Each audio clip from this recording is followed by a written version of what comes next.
ಮತ್ತ ಮಾಣಿಕೇಶ್ವರಿ ಅಮ್ಮನವ್ರಂದ್ರೆ ಅವರು ಒಂದೇ ದಿವಸ ಶಿವರಾತ್ರಿ ದಿವಸ ಯಾನಾಗುಂದಿ ಮತ್ತು ಶ್ರೀಶೈಲಕ್ಕೆ ಒಂದೇ ಸಮಯದಲ್ಲಿ ದರ್ಶನ ಪಟ್ಟಂತಕ್ಕೆ ಯಾರಾದರೂ ಇದ್ದಾರಂದ್ರೆ ಆಕೆ ನಡೆದಾಡ್ತಕ್ಕಂಥ ದೇವರು ಮಹಾಯೋಗಿನಿ ಮಾತಾ ಮಾಣಿಕೇಶ್ವರಿ ಅವರು. ಅವರ ಪ್ರಾಧಿಕಾರ ಆಗಬೇಕು ಅಂತೇಳಿ ಬಹುದಿನಗಳ ಬೇಡಿಕೆ ಇತ್ತು. ಅದನ್ನು ಸದನದಲ್ಲಿ ಕೂಡ ಚರ್ಚೆ ಮಾಡಿ ಇದು ಆಗಲೇಬೇಕು. ಈ ದೇವಸ್ಥಾನಕ್ಕೆ ಬೂಟಾ ಸಿಂಗ್, ಎಸ್.ಕೆ. ಪಾಟೀಲ್ರ ತಂದೆಯವರಂತ ಕೆ.ಎಚ್. ಪಾಟೀಲ್ರು ಮತ್ತೆ ಧರ್ಮಸಿಂಗ್ ಸಾಹೇಬರು, ಯಡಿಯೂರಪ್ಪನವರು, ಬಹಳಷ್ಟು ರಾಜಕಾರಣಿಗಳು ಬಂದು ಅಮ್ಮನವರು ದರ್ಶನ ಮಾಡ್ಕೊಂಡು ಹೋಗ್ತಾರೆ. ಬಂದಾಗ ನಮಗೇನಾಗಬೇಕು ಅದು ಅಮ್ಮನವರಿಂದ ಆಶೀರ್ವಾದ ಪಡ್ಕೊಂಡು ಎಲ್ಲರೂ ಆಗಿದ್ದಾರೆ. ಅದರಲ್ಲಿ ನಮ್ಮ ಶಾಪುರ್ ಶರಣಬಸಪ್ಪ ದರ್ಶನಪುರ ಅವರು, ಅವರ ತಂದೆಯವರಂತ ಬಾಪುಗೌಡ ದರ್ಶನಪುರ ಅವರು ಕೂಡ, ಮತ್ತೆ ಗುಲ್ಬರ್ಗದಲ್ಲಿದ್ದ ಗಲಗಲ ಪಾಟೀಲ್ರು ಕೂಡ ಇವತ್ತಿನ ದಿವಸ ಇವರೆಲ್ಲ ಇಷ್ಟು ಎತ್ತರಕ್ಕೆ ಬೆಳಿಬೇಕಾದ್ರ ಕುಲದೇವತೆ ಮಹಾಯೋಗಿನಿ ಮಾತಾ ಮಾಣಿಕೇಶ್ವರಿ ಆಶೀರ್ವಾದ ಎಂಬ ಮಾತನ್ನು ಕೂಡ ಈ ಸಂದರ್ಭದಲ್ಲಿ ಹೇಳ್ತೀನಿ. ಇವರೆಲ್ಲ ಆಶೀರ್ವಾದ ಪಡ್ಕೊಂಡು ಹೋಗ್ತಾರೆ. ಆ ದೇವಸ್ಥಾನ ಅಭಿವೃದ್ಧಿ ಆಗಿಲ್ಲ ಅಂತ ಹೇಳಿ ನಾನು ಪರಿಷತ್ತಿನಲ್ಲಿ ಹಕ್ಕು ಒತ್ತಾಯ ಮಾಡಿದಾಗ ಎಸ್.ಕೆ. ಪಾಟೀಲ್ ಒಂದು ಮಾತು ಹೇಳಿದ್ರು. ನಾನು ನನ್ನ ತಂದೆಯವರು ಹಿಡಿದು ಆ ದೇವಸ್ಥಾನಕ್ಕೆ ಹೋಗಿ ಬಂದೀವಿ. ಆ ದೇವಸ್ಥಾನಕ್ಕೆ ಹೋಗಿ ಬಂದ ಮೇಲೆ ನಮಗೆಲ್ಲ ಒಳ್ಳೆಯದಾಗಿದೆ. ಅದಕ್ಕಾಗಿ ನೀವು ಬಹಳ ಉತ್ತಮವಾದಂಥ ವಿಷಯವನ್ನು ಪ್ರಸ್ತಾವನೆ ಮಾಡಿದ್ದೀರಿ ಎಂಬ ಸಂದರ್ಭ ಬಂದಾಗ ಆ ಪೀಠದಲ್ಲಿ ಕುಂತಂಥ ಬಸವರಾಜ ಹೊರಟ್ಟಿಯವರು ಕೂಡ ನಾನು ನಾಡಗೌಡರ ಸರಿ ಹೋಗಿ ಬಂದು ಅಮ್ಮನವರಿಗೆ ಬೇಡ್ಕೊಂಡು ಬಂದಿದ್ದೆ, ನಾನು ಗೆದ್ದು ಬರಬೇಕು ಅಂತ ಹೇಳಿದಾಗ 48 ವರ್ಷಗಳ ಕಾಲ ನಾನು ಚುನಾವಣೆಯಲ್ಲಿ ಆರಿಸಿ ಬರಬೇಕಾದರೆ ಮತ್ತು ಮಾಣಿಕೇಶ್ವರಮ್ಮನವರ ಆಶೀರ್ವಾದ ನನ್ನ ಮನೆಯಲ್ಲಿಯೂ ಕೂಡ ಅಮ್ಮನವರ ಭಾವಚಿತ್ರ ಇದು ಇಟ್ಕೊಂಡಿದ್ದೇನೆ, ದಿನನಿತ್ಯ ಅವರ ಪೂಜೆಯನ್ನು ಮಾಡ್ತೇನೆ ಎಂಬ ಮಾತನ್ನು ಕೂಡ ಅವರು ಹೇಳಿದ ಮೇಲೆ ಎಚ್.ಕೆ. ಪಾಟೀಲರು ಅಂಬಿಗರ ಇದು ಮಾತಾ ಮಾಣಿಕೇಶ್ವರಮ್ಮನವರ ಪ್ರಾಧಿಕಾರ ರಚನೆ ಮಾಡಿ ಈ ವರ್ಷ ಬಜೆಟ್ನಲ್ಲಿ 3 ಕೋಟಿ ಹಣವನ್ನು ಕೂಡ ಅನುದಾನವನ್ನು ಇಟ್ಟಿದ್ದಾರೆ.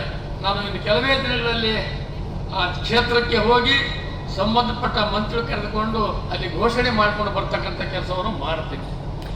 ಆಮೇಲೆ ಬಹುದಿನಗಳ ಬೇಡಿಕೆ ಇತ್ತು. ನಮ್ಮ ಪ್ರಿಯಾಂಕ್ ಖರ್ಗೆ ಮಾತು ಕೊಟ್ಟಿದ್ರು ಬೆಳಗಾವಿ ಅಧಿವೇಶನದಲ್ಲಿ. ನಮ್ಮ ಸೌಕಾರ ಜಗದೇವ ಗುತ್ತದವರು ಇದ್ದರು. ಗುಲ್ಬರ್ಗದಲ್ಲಿ ಅಂಬಿಗರ ಚೌಡನ ಮೂರ್ತಿ ಸ್ಥಾಪನೆ ಆಗಬೇಕು, ಬೆಂಗಳೂರಲ್ಲಿ ಆಗಬೇಕು. ಭಕ್ತ ಕನಕದಾಸನ ಮೂರ್ತಿ ಇದೆ, ಬೈಲಪ್ಪ ಬಹಳ ಮದ್ಮತ್ತಿದ್ರೆ ನೀವು ಕೂರ್ಸೋಬಿಟ್ರಿ. ಆಮೇಲೆ ವಾಲ್ಮೀಕಿ ಮಹರ್ಷಿಯ ಮೂರ್ತಿ ಕೂರಿಸಿದ್ರಿ. ನಾವು ಪ್ರಸ್ತಾವನೆ ಮಾಡಿದ್ದು 3 ಎಕರೆ ಜಮೀನು ತಗೊಂಡಿದ್ದೀರಿ. ನಮ್ಮದೂ ಆಶೆ ಇದೆ. ನಮ್ಮ ಜನ ಕೇಳ್ತಾರೆ. ಸುಮಾರು 70-80 ವರ್ಷಗಳು ಈ ಸರ್ಕಾರಕ್ಕೆ ನಮ್ಮ ಜನ ಸಪೋರ್ಟ್ ಮಾಡಿದ್ದಾರೆ. ಹಿಂದುಳಿದ ಜನ ಅಂದ್ರೆ ಕಾಂಗ್ರೆಸ್ ಪಕ್ಷ ಅತ್ಯಂತ ಕಟ್ಟ ಕಡೆಯ ನ್ಯಾಯ ಕೊಡ್ತಕ್ಕಂಥ ಪಕ್ಷ ಯಾವುದಂದ್ರೆ ಕಾಂಗ್ರೆಸ್ ಪಕ್ಷ. ಅದಕ್ಕಾಗಿ ಗೋಲಿ ಸಮಾಜದವರ ಬಹುದಿನಗಳ ಆಶೆ ಇದೆ, ಬಹುದಿನಗಳ ಬೇಡಿಕೆ ಇದೆ. ಭಕ್ತ ಕನಕದಾಸ ವಾಲ್ಮೀಕಿಯವರ ಮಕ್ಕಳ ಎದುರಿನ ಸ್ಥಾನದಲ್ಲಿ ನಮ್ಮ ಇದ್ದನ್ನೇ ಹೇಳಿದಂಥ 12ನೇ ಶತಮಾನದಲ್ಲಿ ಬಸವಣ್ಣವರಿಗೆ ಮೇಲಾಗಿದ್ದಂಥ ಅಂಬಿಗರ ಚೌಡನ ಮೂರ್ತಿ ಸ್ಥಾಪನೆ ಆಗಲೇಬೇಕಂತ ಒತ್ತಾಯ ಮಾಡಿದ್ದೇನೆ. ಅದನ್ನು ಕೂಡ ವಿಧಾನಸೌಧ ಮುಂದೆ ಸ್ಥಾಪನೆ ಮಾಡ್ತಕ್ಕಂಥ ವಾಗ್ದಾನ ಇವತ್ತಿನ ದಿವಸ ನಾನು ನಿಮಗೆ ಕೊಡುತ್ತೇನೆ. ಆಮೇಲೆ ಗುಲ್ಬರ್ಗದಲ್ಲಿ ಮಹಾತ್ಮ ಗಾಂಧಿಯವರ ಪುತ್ಥಳಿಯ ಪಕ್ಕದಲ್ಲಿ, ಬಾಬು ಜಗಜೀವನರಾಮ್ನವರ ಪುತ್ಥಳಿ ಪಕ್ಕದಲ್ಲಿ ಒಂದು ಕಡೆ ಬಾಬಾ ಸಾಹೇಬ್ ಅಂಬೇಡ್ಕರ್ ಪುತ್ಥಳಿ, ಒಂದು ಕಡೆ ಬಸವಣ್ಣವರ ಪುತ್ಥಳಿ ಸೆಂಟರ್ನಲ್ಲಿ ನಮಗೆ ಸ್ಥಳ ಕೊಡಬೇಕು ಅಂತ ಹೇಳಿ ಪ್ರಸ್ತಾವನೆ ಮಾಡಿದ್ದೇನೆ. ಕರ್ನಾಟಕ ರಾಜ್ಯದಲ್ಲಿ ಮೊಟ್ಟ ಮೊದಲನೇ ಬಾರಿಗೆ ಯುನಾನಿಮಸ್ ಲೆಕ್ಕಲ್ಲಿ ರೆಸರ್ವೇಷನ್ ಮಾಡಿ ಯಾರೂ ಚಕ್ಕರ್ ಎತ್ತಕ್ಕೆ ಹೋಗಿಲ್ಲ. ಮೊದಲು ಅಂಬೇಡ್ಕರ್ ಚೌಡನ್ನು ಕೊಟ್ಬಿಡಿ ಅಂತ ಹೇಳಿದ್ರು ಕೆಲವರು ಇದರಲ್ಲಿ ಮಂತ್ರಿ ಮಂಡಲದಲ್ಲಿ ಯುನಾನಿಮಸ್ ಅಲ್ಲಿ ನಮಗೆ ಒಪ್ಪಿಕೊಟ್ಟಿದ್ದಾರೆ. ಅದು ಕೆಲಸ ಪ್ರಗತಿಯಲ್ಲಿದೆ. ಅದನ್ನು ಮಹಾನಗರ ಪಾಲಿಕೆಯವರು ಅದನ್ನು ಈಗಾಗಲೇ ಕಟ್ತಾ ಇದ್ದಾರೆ. ನಾನು ಮೂರ್ತಿಗೆ ತಗುಲುವ ವೆಚ್ಚ ಮತ್ತು ಫೈನಾನ್ಸ್ ಹೋದ್ರೆ ಲೇಟ್ ಆತಂತೇಳಿ ಪೂರ್ಣ ಪ್ರಮಾಣದ ಹಣವನ್ನು ನಾನು ಬರೆಸಿದ್ದೇನೆ. ಮುಂದಿನ ತಿಂಗಳಲ್ಲಿ ಅಂಬಿಗರ ಚೌಡಯ್ಯನ ಮೂರ್ತಿಯನ್ನು ಗುಲ್ಬರ್ಗ ನಗರದಲ್ಲಿ 1 ಲಕ್ಷ ಜನರನ್ನು ಸೇರಿಸಿ ಇವ ಯಾರವ ನಮ್ಮವ ಅಂತೇಳಿ ಅಂಬಿಗರ ಚೌಡಯ್ಯ ಹೇಳಿ ಹೋಗಿದ್ದಲ್ಲ, ಇದು ಒಂದೇ ಜಾತಿ ಸೀಮಿತವಲ್ಲ, ಸರ್ವರಿಗೂ ಸಮಪಾಲು ಸಮಬಾಳು ಎಂಬ ತತ್ವ ಸಿದ್ಧಾಂತದಲ್ಲಿ ಎಲ್ಲ ಧರ್ಮದವನ್ನು ತೆಗೆದುಕೊಂಡು, ಎಲ್ಲ ಧರ್ಮ ವಿಶ್ವಾಸಕ್ಕೆ ತೆಗೆದುಕೊಂಡು ಭಾರತ ದೇಶದಲ್ಲಿ ಮಹಾತ್ಮ ಗಾಂಧಿಯವರು ಅಲಂಕರಿಸಿದಂಥ ಸ್ಥಳದಲ್ಲಿ ಕೂತಂಥ ಮಲ್ಲಿಕಾರ್ಜುನ ಖರ್ಗೆ ಸಾಹೇಬರು, ಆಮೇಲೆ ಗುಲ್ಬರ್ಗ ನಗರದಲ್ಲಿ ಇರ್ತಕ್ಕಂಥ ಜಿಲ್ಲೆಯ ಎಲ್ಲ ಶಾಸಕರು, ಬೀದರ್ ಇರ್ಬೋದು, ಗುಲ್ಬರ್ಗ ಇರ್ಬೋದು, ಕಲ್ಯಾಣಕ ಎಲ್ಲ ಭಾಗದವರಿಗೆ ಕೂಡ ಹೇಳಿ ನಮ್ಮ ಜಿಲ್ಲಾ ಅಧ್ಯಕ್ಷರು ಪ್ರಾಮಾಣಿಕ ರಾಜಕಾರಣಿ ದೇವರಂತ ಮನುಷ್ಯ 9 ವರ್ಷಗಳ ಕಾಲ ಜಿಲ್ಲಾ ಅಧ್ಯಕ್ಷರಾಗಿ ಕೆಲಸ ಮಾಡಿ ಇವತ್ತಿನ ದಿವಸ ವಿಧಾನ ಪರಿಷತ್ ಸದಸ್ಯರಾಗಿದ್ದಾರೆ. ಅವರ ನೇತೃತ್ವದಲ್ಲಿ ನಮ್ಮ ಸಂಘವಿಯವರು ಪರಿಶಿಷ್ಟ ಜಾತಿ ಪರಿಶಿಷ್ಟ ಪಂಗಡದ ಅಧ್ಯಕ್ಷರು, ಮಲ್ಲಿಕಾರ್ಜುನ ಖರ್ಗೆ ಸಾಹೇಬ್ ಎಲ್ಲ ಸಂಸ್ಥೆಗಳು ನೀವೇ ಎಲ್ಲ ನೇತೃತ್ವ ವಹಿಸಿರಿ. ನಿಮ್ಗೆಲ್ಲರನ್ನೂ ಕೂಡ ವಿಶ್ವಾಸ ಕೇಳಿಕೊಂಡು ನಾ ಅಂಬಿಗರ ಚೌಡಯ್ಯನೇ ಒಂದು ಸುಳ್ಳು ಹೇಳಿರ್ಬೋದು, ಆದ್ರೆ ನಾನಂತೂ ಸುಳ್ಳು ಹೇಳೋ ಮಗ ಅಲ್ಲ. ಏನೇನು ಮಾಡಬೇಕು ಎಲ್ಲವನ್ನು ಮಾಡಿ ಈ ಸಮಾಜಕ್ಕೆ ಇತಿಹಾಸವನ್ನು ಬಿಟ್ಟು ಹೋಗ್ತೀನಿ ಎಂಬ ಮಾತನ್ನು ಕೂಡ ಈ ಸಂದರ್ಭದಲ್ಲಿ ಹೇಳಿ, ನನ್ನೊಂದೇ ಸಮಾಜಕ್ಕೆ ಮಾಡಿದ್ರೆ ಸರಿ ಹೋಗೋದಿಲ್ಲ, ನನ್ನ ಒಂದೇ ಸಮಾಜಕ್ಕೆ ಮಾಡಿದ್ರೆ ಸರಿ ಹೋಗೋದಿಲ್ಲ. ಬಹಳ ಕಟ್ಟ ಕಡಿಯ ಮಡಿವಾಳ ಇರ್ಬೋದು, ಯಾದವ್ ಇರ್ಬೋದು, ಉಪ್ಪಾರ್ ಇರ್ಬೋದು, ಅಂತ ಸಣ್ಣ ಪುಟ್ಟ ಸಮಾಜಗಳು, ಕಟ್ಟ ಕಡೆಯ ಸಮಾಜಗಳು ಕೂಡ ನನಗೆ ಸರಿ ಸಮಾನವಾದ ನನ್ನ ಸಮಾಜ ಸರಿ ಸಮಾನವನ್ನು ತೆಗೆದುಕೊಂಡು ಎಲ್ಲಾ ಜಾತಿ ಧರ್ಮದವರಿಗೆ ಕಲಬುರಗಿ ಶರಣಬಸವೇಶ್ವರ ಬಾಗಿಲು ಯಾವ ಪ್ರಕಾರ ತೆರೆದಿರ್ತದ ಆ ಪ್ರಕಾರ ನನ್ನ ಬಾಗಿಲು ತೆರೆದಿರ್ತದೆ. ನಿಮ್ಮೆಲ್ಲರಿಗೂ ಕೂಡ ಸಹಾಯ ಮಾಡ್ತಕ್ಕಂಥ ಕೆಲಸ ಮಾಡಿ ನನ್ನ ಜೀವ ಇರುವವರೆಗೂ ನಿಮ್ಮೆಲ್ಲರ ಪ್ರೀತಿ ವಿಶ್ವಾಸವನ್ನು ಗಳಿಸಿ, ಇದು ನಾಯನ್ ತಗೊಂಡಿದ ಹೋದ ಹ್ಯಾಂಗ್ ಸಸ್ತದಾಗ ಆಗಿದೆ, ನಾಮಿನೇಟ್ ಆಗೋದು ಮನೆಗೆ ಹೋಗೋದು ಹಾಗೆ ತಿಳ್ಕೊಂಡಿದ್ದು. ಈ ಸಲ ಪಾಟೀಲ್ರು, ಕಾರವಾರ MLAಗಳು, ಬಳ್ಳಾರಿ MLAಗಳು, ಕಂಪ್ಲಿ ಗಣೇಶ, ಬಳ್ಳಾರಿ ದತ್ತಾತ್ರೇಯ ಸಣ್ಣ ಹುಡುಗರು ಅವರು, ಆಮೇಲೆ ಸಿದ್ದರಾಮಯ್ಯ ಸಾಹೇಬರು, ಇವು ಭಾರಿ ಎತ್ತಲ್ಲಿ 7 ಓಟ್ಗಳು 30 ಓಟ್ಗಳು ಹಾಕ್ಬೇಕಾಗಿತ್ತು. ನಾ ಓಟ್ ಎಳ್ಸ ಮುಂದೆ ಕಾರ್ತಿಕ ಬರ್ತಿತ್ತು, ಏನು ನಂದೂ ಓಟ್ ನಾವು ಕರೆದಿನ ಆಗ್ಯಾವ ಅಂತ ತಿಳ್ಕೊಂಡು ಎಡಿ ಹೊಡೆದು ಬಿಟ್ಟಿದ್ದಲ್ಲ. ಆದ್ರೆ ಕಾಂಗ್ರೆಸ್ ಪಕ್ಷದ ಸಿದ್ಧಾಂತದ ಮೇಲೆ, ಮಲ್ಲಿಕಾರ್ಜುನ ಖರ್ಗೆಯವರ ಹಿಡಿತದ ಮೇಲೆ, ಪ್ರಿಯಾಂಕ್ ಖರ್ಗೆಯವರ ಹಿಡಿತದ ಮೇಲೆ ನಮ್ಮ MI ಪಾಟೀಲ್ ಓಟ್, ಆಮೇಲೆ ಅಜಯ್ ಸಿಂಗ್ ಅವರ ಓಟ್, ಎಲ್ಲ ಗುಲ್ಬರ್ಗ ಜಿಲ್ಲೆ ಶಾಸಕರು, ಬೀದರ್ ಜಿಲ್ಲೆ ಮಂತ್ರಿಗಳು ಶಾಸಕರು, ಬಿಜಾಪುರ ಜಿಲ್ಲೆ ಎಲ್ಲ ಮಂತ್ರಿಗಳು ಶಾಸಕರು, ಬಳ್ಳಾರಿ ಜಿಲ್ಲೆ ಎಲ್ಲ ಶಾಸಕರು ಕೂಡಿಕೊಂಡು ನನಗೆ 30ಕ್ಕೆ 30 ಪೂರ್ಣ ಪ್ರಮಾಣದಲ್ಲಿ ಮತ ಹಾಕಿ ಮೊದಲನೇ ಫಲಿತಾಂಶ ನನ್ನದಾಗಿದೆ.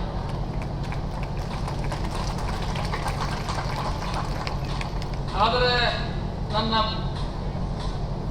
ವಿಚಾರಗಳು ಮತ್ತೆ ನನ್ನ ಜೀವಮಾನದಲ್ಲಿ ಯಾರೊಬ್ಬರಿಗೆ ಮನಸ್ಸು ನೋಯಿಸ್ತಕ್ಕಂಥದ್ದು, ಮತ್ತೊಬ್ಬರಿಗೆ ತೊಂದರೆ ಕೊಡ್ತಕ್ಕಂಥ ಕೆಲಸ ನಾನು ಮಾಡಿಲ್ಲ. ಅದಕ್ಕಾಗಿ ಇವತ್ತಿನ ದಿವಸ ನನಗೆ ಈ ಗೆಲುವಾಗಿದೆ. ನಾನು ಓವರಾಲ್ ಒಂದು ಸಲ 10,000 ರೂಪಾಯಿ ತುಂಬ ಮುಂದ ಆ ಮೋಹನ್ ಬಾಬು ಅಂತೇಳಿ MLC ಆಗಿರೋರು, ಈಗ ಅವರು ತುಂಬಿದ್ರು. ಈ ಸಲ 10,000 ರೂಪಾಯಿ ತುಂಬಿದೆ, ಮತ್ತು 10,000 ರೂಪಾಯಿ ವಾಪಸ್ ಕೊಡಿ ಡಿಪಾಸಿಟ್. ಟೋಟಲ್ಲೇ 500 ರೂಪಾಯಿ ಖರ್ಚಿನಾಗ 3 ಸಲ MLC ಆಗಿದೆ. ಟೋಟಲ್ಲೇ ಆಯಿತು ಅಂದ್ರೆ ವಿಧಾನಸಭಾ 500 ರೂಪಾಯಿಯಲ್ಲಿ 3 ಸಲ ವಿಧಾನ ಪರಿಷತ್ ಸದಸ್ಯನಾಗಿದ್ದೀನಿ. ನನಗೆ ಕಾಂಗ್ರೆಸ್ ಪಕ್ಷ ಈ ಅಧಿಕಾರ ಪಟ್ಟಿದೆ. ನನ್ನ ಮೇಲೆ ಬಹಳ ಜವಾಬ್ದಾರಿ ಇದೆ. ಸಮಾಜ ಸಂಘಟನೆ ಮಾಡಬೇಕು, ಎಲ್ಲ ತಾಲೂಕಕ್ಕೆ ಹೋಗ್ಬೇಕು, ನಮ್ಮ ಸಮಾಜದವ್ರ ಪ್ರೀತಿ ವಿಶ್ವಾಸ ಗಳಿಸ್ಬೇಕು, ಅವ್ರದ್ದು ಏನೇನು ಆಶೆ ಆಕಾಂಕ್ಷೆಗಳಿವ ಸಾಮಾಜಿಕ ನ್ಯಾಯ ಪರವಾಗಿ ಸರ್ಕಾರದಿಂದ ಸಿಗಬೇಕಂತ ಅವೆಲ್ಲ ಮಾಡಿಕೊಡ್ಬೇಕು. ಅದರೊಡನೆ ಉಳಿಕಿದೆ ಎಲ್ಲ ಜಾತಿ ಧರ್ಮದವರು ನನ್ನ ವಿಶ್ವಾಸ ತೆಗೆದುಕೊಂಡು ಎಲ್ಲ ಜಾತಿ ಧರ್ಮ ಪ್ರೀತಿ ವಿಶ್ವ ಗಳಿಸ್ತಕ್ಕಂಥದ್ದು ಮುಂದಿನ ದಿನಗಳಲ್ಲಿ 2028ರಲ್ಲಿ ನಮ್ಮ BK ಹರಿಪ್ರಸಾದ್ ಅವರ ಸಾರಥ್ಯದಲ್ಲಿ KPCC ಅಧ್ಯಕ್ಷರಾಗಿದ್ದಾರೆ. ಮೊಟ್ಟ ಮೊದಲನೇ ಬಾರಿಗೆ ಒಬ್ಬ ಹಿಂದುಳಿದ ವರ್ಗಗಳ ನಾಯಕಿಗೆ ಸಿಕ್ಕಂತ ಅವಕಾಶ ಅದು BK ಹರಿಪ್ರಸಾದ್. DK ಶಿವಕುಮಾರ್ ಅವರು ಹೊಸ ಮುಖ್ಯಮಂತ್ರಿ. ಇವರೆಲ್ಲ ನೇತೃತ್ವದಲ್ಲಿ ಕೆಲಸ ಮಾಡಿ ಈ ಭಾಗದಲ್ಲಿ ನೀವು ಉತ್ತಮ ಕೆಲಸ ಮಾಡಬೇಕು, ಪಕ್ಷ ಸಂಘಟನೆ ಮಾಡಬೇಕು, ಹರಿದು ಹಂಚಿ ಹೋದಂತಹ ಜಾತಿಗಳನ್ನು ಒಗ್ಗಟ್ಟಾಗಿ ಮಾಡಬೇಕು.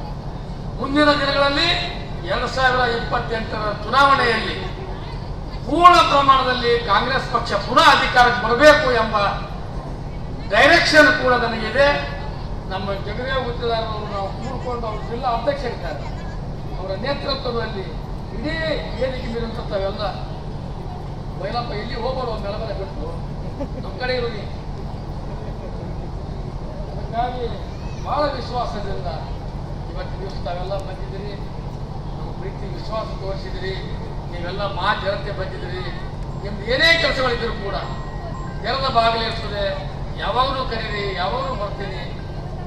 ಪ್ರತಿಯೊಬ್ಬರ ಕಷ್ಟ ಕಾರ್ಪಣ್ಯತಕ್ಕಂಥ ಕೆಲಸ ನೀವೆಲ್ಲ ಮಾಡಿದಿರಿ.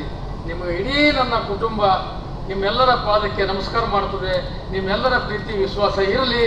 ನಾನು ಕೂಡ ಎಲ್ಲರ ತಾಯಿಯಂದರು, ಸೋದರ ಸೋದರಿಯರು ಎಲ್ಲರಿಗೂ ಕೂಡ ನಿಮ್ಮ ಪ್ರೀತಿ ವಿಶ್ವಾಸವನ್ನು ಗಳಿಸಿ ಗೋಲಿ, ಕಬ್ಲಿಗ, ಅಂಬಿಗ, ವ್ಯಸ್ತ ಮತ್ತು ಬಾರ್ಕಿ ಎಂಬ ಪದಗಳನ್ನು ಕೂಡ ಕೇವಲ ನನ್ನ ಪತ್ರದಲ್ಲಿ ಮುಖಾಂತರ ಕುಲಶಾಸ್ತ್ರ ಅಧ್ಯಯನಕ್ಕೆ ಮೈಸೂರಿಗೆ ಹೋಗಿದೆ. ಅದಕ್ಕೆ ಸರ್ಕಾರದ ಹಣವನ್ನು ಕೂಡ ಭರಿಸಿ ತೀವ್ರವಾಗಿ ಕೇಂದ್ರಕ್ಕೆ ಕರ್ನಾಟಕ ರಾಜ್ಯದ ವತಿಯಿಂದ ಮಂತ್ರಿಮಂಡಲದ ರೆಜುಲೇಷನ್ ಮುಖಾಂತರ 5 ಪದಗಳನ್ನು ಪರಿಶಿಷ್ಟ ಪಂಗಡದಲ್ಲಿ ಸೇರ್ಪಡೆ ಮಾಡಲು ಆ ಕೆಲಸವನ್ನು ಕೂಡ ನಾನು ಪ್ರಾಮಾಣಿಕವಾಗಿ ಮಾಡ್ತೀನಿ ಎಂಬ ಮಾತನ್ನು ಕೂಡ ಹೇಳಿ, ಬೇರೆ ಬೇರೆ ಧರ್ಮದವರ ಜಾತಿಯವರು ಏನೇನು ಸಮಸ್ಯೆಗಳಿದ್ರು ಕೂಡ ಅವರನ್ನು ಕೂಡ ST ಮಾಡ್ಬೋದು, ಇನ್ನಿತರ ಸಮಸ್ಯೆಗಳಿರ್ಬೋದು, ಅವುಗಳು ಕೂಡ ನನಗೆ ಪ್ರಸ್ತಾವನೆ ಮಾಡಿದ್ರು. ಅದನ್ನು ಕೂಡ ಸರ್ಕಾರದ ಗಮನಕ್ಕೆ ತರ್ತಕ್ಕಂಥ ರೀತಿಯಲ್ಲಿ ನಾ ವಿಧಾನಸೌಧಕ್ಕೆ ಬ್ಯಾಗ್ ಹಿಡ್ಕೊಂಡು ಹೋಗಲ್ಲ, ಚೀಲ ಹಿಡ್ಕೊಂಡು ಹೋಗಲ್ಲ, ಅರ್ಜಿ ತೊಗೊಂಡು ಹೋಗಲ್ಲ. ನಿಮ್ಮ ಕೆಲಸಗಳು ಬಂದ್ರೆ ಆ ಅಧಿಕಾರಿಯನ್ನು ಕರೆಸಿ ನಾ ಇದ್ದ ಸ್ಥಳದಲ್ಲೇ ನೀವು ಕೆಲಸ ಮಾಡ್ತಕ್ಕಂಥ ಶಕ್ತಿ ನಾ ಹೊಂದಿದ್ದೀನಿ. ನಾ ಯಾರಿಗೆ ಕೈ ಮುಗಿದು ಬದುಕ್ತಕ್ಕಂಥ ಮನುಷ್ಯ ಅಲ್ಲ. ಅಧಿಕಾರಿಗಳು ಸರ್ಕಾರದ ಸೇವಕರು, ನಾವು ಸರ್ಕಾರ ನಡೆಸ್ತಕ್ಕಂಥವ್ರು. ಆ ರೀತಿಯಲ್ಲಿ ಕೂಡ ಸರ್ಕಾರಕ್ಕೆ ಘನತೆ ಗೌರವ ಬರ್ತಕ್ಕಂಥ ರೀತಿಯಲ್ಲಿ ನಿಮ್ಮ ಯಾವ ಇದರಲ್ಲಿ ನಾನು ಜನ್ಮ ತಣ್ಣಿ ಆ ಸಮಾಜಕ್ಕೂ ಕೂಡ ಘನತೆ ಗೌರವ ಬರ್ತಕ್ಕಂಥ ರೀತಿಯಲ್ಲಿ ಕೆಲಸ ಮಾಡ್ತೀನಿ. ನೀವೆಲ್ಲರಿಗೂ ಕೂಡ ವಿಧಾನ ಪರಿಷತ್ ಸ್ಥಾನ ಒಂದೇ ಅದ, ಅದು ನನಗೆ ಸಿಕ್ಕದು. ಇನ್ನಿತರ ನಮ್ಮ ಸಮಾಜದವರಿಗೆ ಬೇರೆ ಬೇರೆ ಲಿಂಗಗಳಲ್ಲಿ ಯಾರ್ಯಾರಿಗೆ ನ್ಯಾಯ ಕೊಡ್ತಕ್ಕಂಥ ಕೆಲಸ ಬಂದಾಗ ನಿಮ್ಮ ಒಡನೆ ಇರ್ತೀನಿ, ನಿಮ್ಮ ಸರಿ ಬರ್ತೀನಿ. ನಿಮ್ಮನ್ನು ಕೂಡ ಸ್ಥಾನಮಾನ ಕೊಡಿಸಿ ಸರ್ಕಾರದ ಕಾರ್ಯದಲ್ಲಿ ಕೂಡ ನೀವು ಬರ್ತಕ್ಕಂಥ ರೀತಿಯಲ್ಲಿ ಪ್ರಾಮಾಣಿಕವಾದಂಥ ಕೆಲಸ ಮಾಡ್ತೀನಿ ಎಂಬ ಮಾತನ್ನು ಕೂಡ ಹೇಳಿ, ಗುಲ್ಬರ್ಗ ಜಿಲ್ಲೆಯಲ್ಲಿ ದಕ್ಷಿಣ ನಾನು ಚಿತ್ತಾಪುರ್, ಯಾದಗಿರ್, ಶಾಪುರ್, ಸುರ್ಪುರ್, ಅಫ್ಜಲ್ಪುರ್, ಆಳಂದ್, ಚಿಂಚೋಳಿ ಎಲ್ಲ ಕಡೆ ಪ್ರಯಾಣ ಮಾಡಿ ಅಲ್ಲಿ ಜನರ ಸಮಸ್ಯೆಯನ್ನು ಆಲೋಚನೆ ಮಾಡ್ತೀನಿ.